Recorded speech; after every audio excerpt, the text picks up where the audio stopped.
Hey everyone, it's Alyssa from Creekside Simplicity. I mentioned the other day that I'm going to be starting a little series of videos just talking about ways that we can just become a little bit more self-reliant, which I think is important at any time, but particularly right now. I feel like the more self-reliant we are, the better prepared we're going to be for just about anything. And it's just going to help us to feel that much more secure and reduce some of the fear that we might have around the circumstances that are taking place right now. So I'm really big on learning things one step at a time, on taking things slowly, and really just pick something. It doesn't really matter what you choose. It doesn't matter if you want to learn to grow a tomato plant, learning about food storage or canning. Just pick something and try it. And so I actually wanted to show you guys today how you don't have to be an expert to learn to do something. So I'm literally going to do an unboxing of my new pressure canner. I have never pressure canned before in my whole entire life. It's something that I've been wanting to do for a long time, and I really wanted to master water bath canning first before I took the next step into pressure canning. And I've been water bath canning for a few years now. If you don't know, the difference between water bath canning and pressure canning is the types of foods that you can can. So with water bath canning, you can preserve anything that's acidic. So things like tomatoes or fruit or pickles, things like that are safe to do in a water bath canner. But if you want to can anything like meat or vegetables, you have to have a pressure canner for that. And I've never had one before, so I finally took the plunge and ordered one. And I went with this Presto pressure canner. And basically, what I try to do is I try to support our small local businesses as much as possible. And so our local hardware store, they basically had two brands of pressure canners. They have the Presto, and then they have another one, I think it's called the All American. And so I kind of compared both, and I chose the Presto, because it was significantly less expensive, and because I'm new to this, I didn't want to make a huge investment. And also because we have a glass top stove, and it said that the heavier, bigger All-American canner wasn't safe to use on a glass top stove. So I went with the Presto, and I've literally never done this before. So I'm gonna go ahead and open the box and figure this out.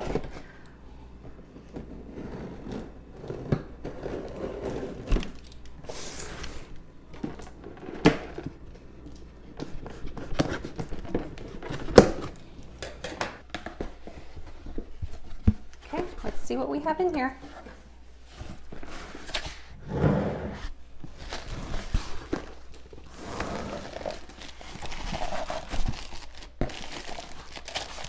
So unfortunately, it's wrapped in plastic and styrofoam, but in the long run, this is going to significantly reduce the amount of recycling that our family creates, because when you can your own foods, you just reuse the same jars over and over again.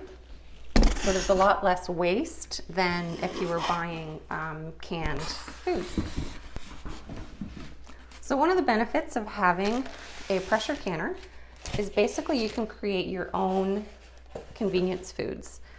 So you can make stews and soups, and you can can those so that on days that you're busy and don't have a lot of time, or maybe you're not feeling well, you still have homemade foods that you can feed your family.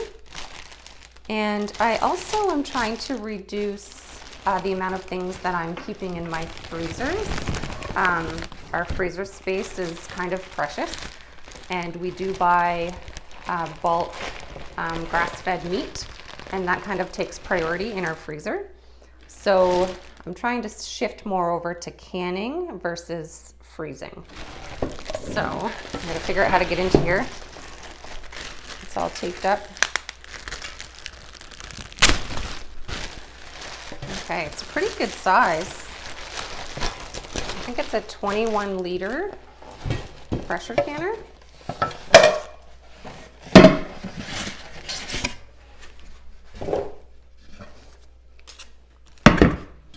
So you get the big pot, and it comes with an instruction manual and recipes. That's good. It's got a rack. That's what you set at the bottom of the canner before you put your jars on, and that just keeps your jars off of the bottom of the canner while you're canning. And it has a lid.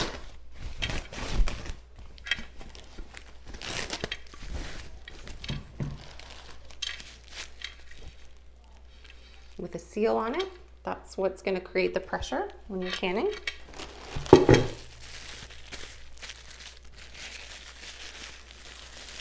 And a knob.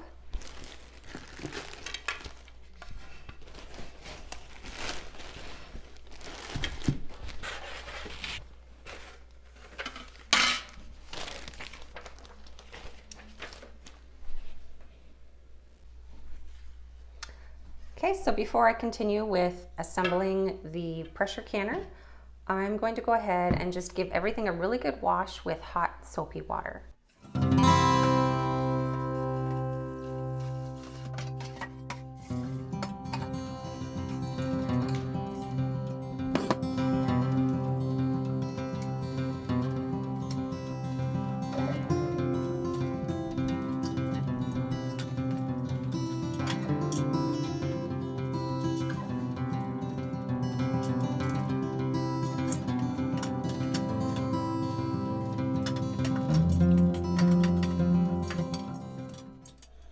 Okay, everything has been washed. So now I'm just going to reassemble everything. So the rack is just gonna go set in the bottom of the canner. I'm gonna put the sealing ring back in. I must say that having my Instant Pot, which is an electric pressure cooker, which is a totally different thing, kind of helped ease my fear a little bit about pressure canning, because I now sort of have an understanding as to how it works. And it's not as scary as I thought it was going to be. So I've put the sealing ring back in. And I just want to see how this goes on. So there's two little arrows that you line up.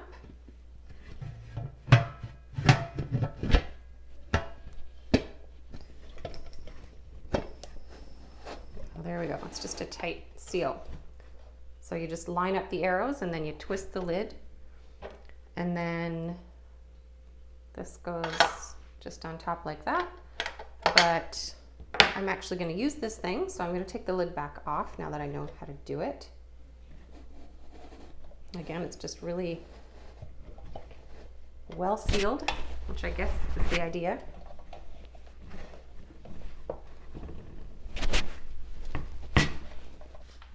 So since this is my very first time pressure canning anything, I wanted to start with something really simple. And I actually made some chicken broth just the other day. So I've got a pretty big jar of broth here. It's about just shy of 2 liters of chicken broth. So I'm actually going to can that into pint-sized jars. And this actually makes me really happy, because trying to freeze chicken broth is really annoying.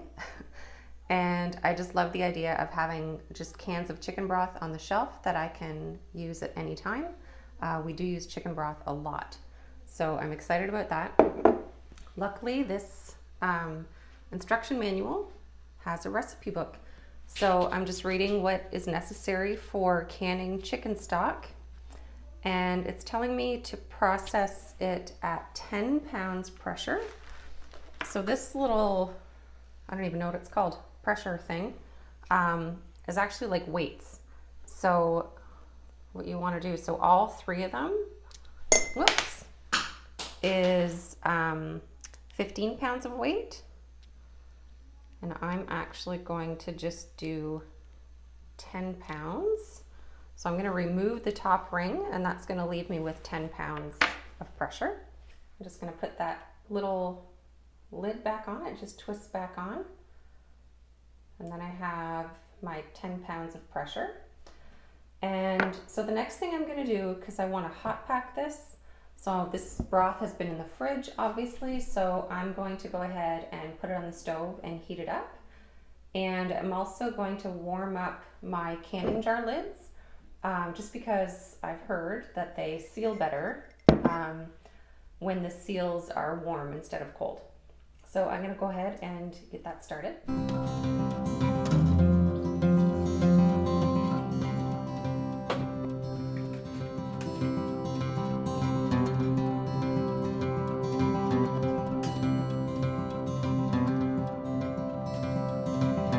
While I'm waiting for the broth and the lids to warm up, I'm going to go ahead and put the canner on the stove, and I'm going to add the water. So according to the instruction manual, it's really important to read instructions, especially for something like this.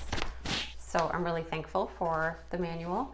According to the manual, you're supposed to put 3 quarts of hot water into the canner, and that's regardless of how many jars you're canning. It's 3 quarts. So 3 quarts, 4 cups is about 1 quart. So I'm going to add 3 of these full to the canner, and I'm going to go ahead and get that started.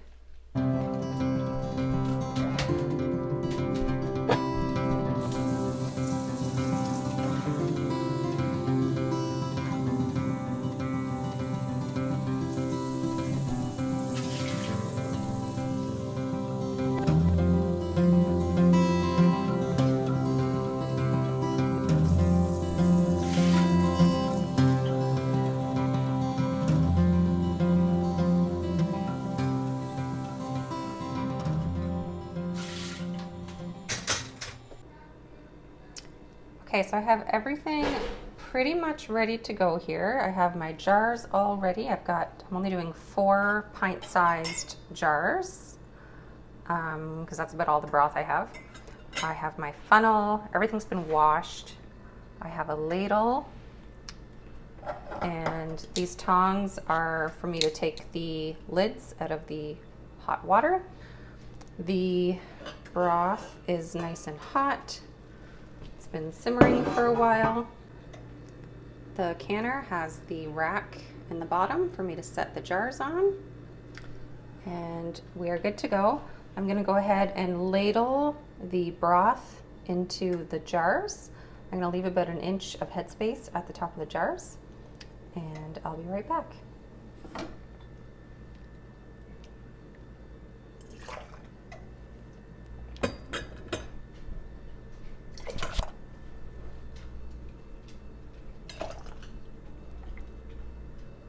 Funnel isn't completely necessary, but it just makes it less messy. So I tend to spill things, so that's 1.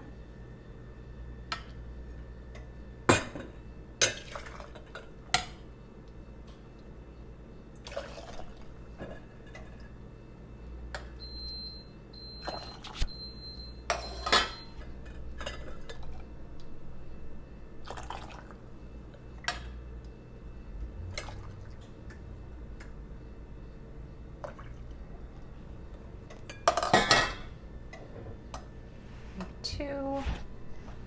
I might not have quite enough for 4 jars, but I got 4 jars ready just in case. I'd rather have more than not enough. So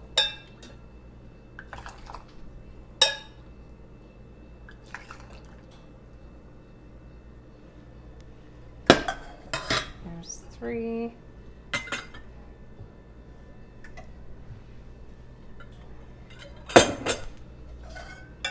rest of this I can probably just pour.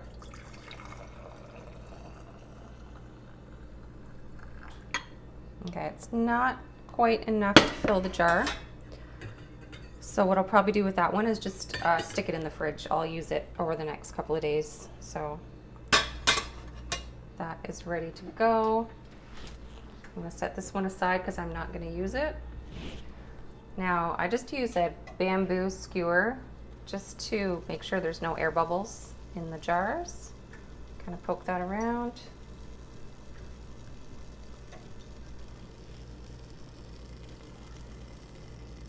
I like to set these jars on a towel just because I don't want to damage my kitchen counter. I'm not sure how well you can see that.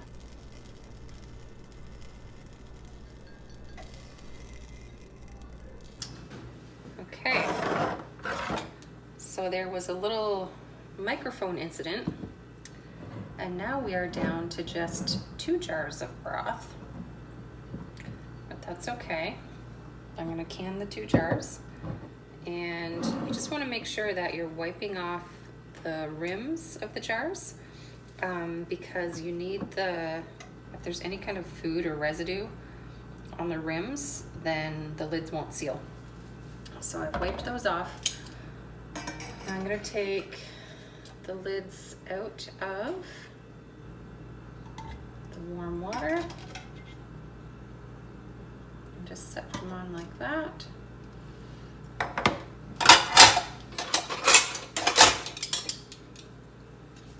And then the rims, you just want to twist them on so that they're finger tight, which basically means as tight as you can turn them with one hand without holding onto the jar. Okay. Now I'm going to set these into the canner.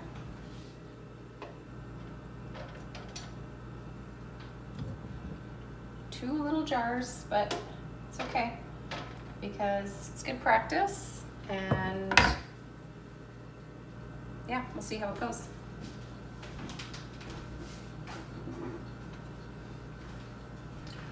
Now when you're putting the lid on,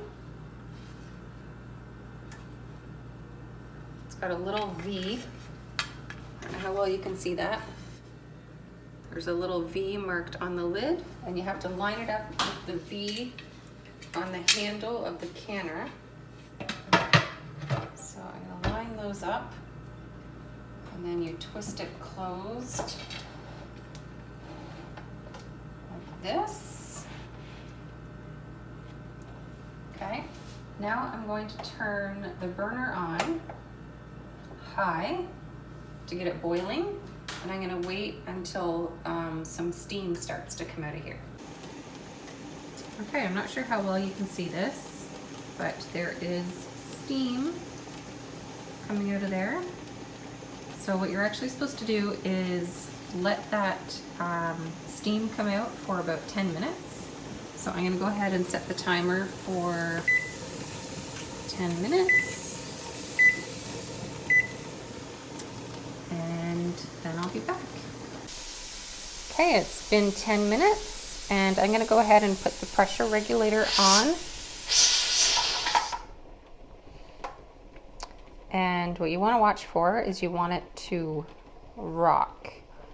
Now I did turn the temperature down on the burner, but I might have to turn it back up because that is not rocking yet.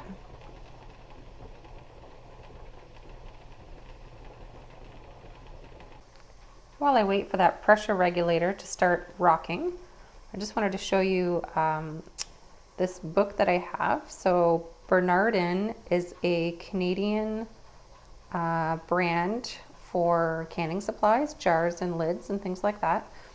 And so a while ago I purchased this guide to home preserving. I think it's really important to have a book for things like this because especially when you're new to something and you don't have a lot of experience, it's really important to know all of the safety considerations and all of the things that you should know about before you start canning. And I really prefer books to online information. I just think books are reliable. you always have them, and should the internet be down for any reason, you still have access to your book. So this is a really great book. It has recipes for both water bath canning and pressure canning.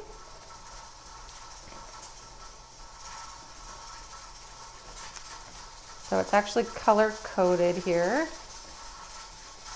So these are all water bath canning. And then the yellow section is for low acid foods, which would be pressure canning. So there's a lot of good recipes in here for soups, chili, baked beans, spaghetti sauce, meat sauce, how to do stock. So there's so many things that you can do with a pressure canner that you can't do with a water bath canner. So this is what I'm excited about, is to be able to can more things and to provide more food for my family. Okay, we are rocking now, obviously. So what I'm actually going to do is I'm going to try to turn the temperature down a little bit. You want to turn it down enough so that it's still rocking. You don't want it to stop rocking, but you don't want to turn it down so much that it stops rocking. So, okay, it looks like we are good to go. So it says for pints of chicken broth, you need to pressure can for 20 minutes. I'm just setting the timer for 20 minutes, and I'll be back. Okay, 20 minutes is up, so I'm going to go ahead and turn off the heat. And the instructions actually say to remove the canner from the burner and take it right off the heat, so I'm going to go ahead and do that. So it's now off heat, and you can see that the rattling is starting to slow down a little bit. And what we're going to be watching for is this pin at the back that's sticking up here. That indicates that the canner is still under pressure. So as long as that is sticking up, the canner is under pressure and we don't want to open the lid. So we're going to wait for that pin to drop, and that's what's going to let us know that we can safely remove the lid. But for now, I'm just going to go ahead and let this cool down a little bit. Okay, you can see now that the pressure valve has dropped. It's now flat. So I'm just going to remove this regulator and let the canner cool for an additional 10 minutes before I open the lid. Okay, so I've let this cool down. The pressure valve has dropped, so I know that it's safe to go ahead and open up the canner. So you just give it a twist, pop the lid off, and I'm going to use my jar lifter to remove the jars from the canner.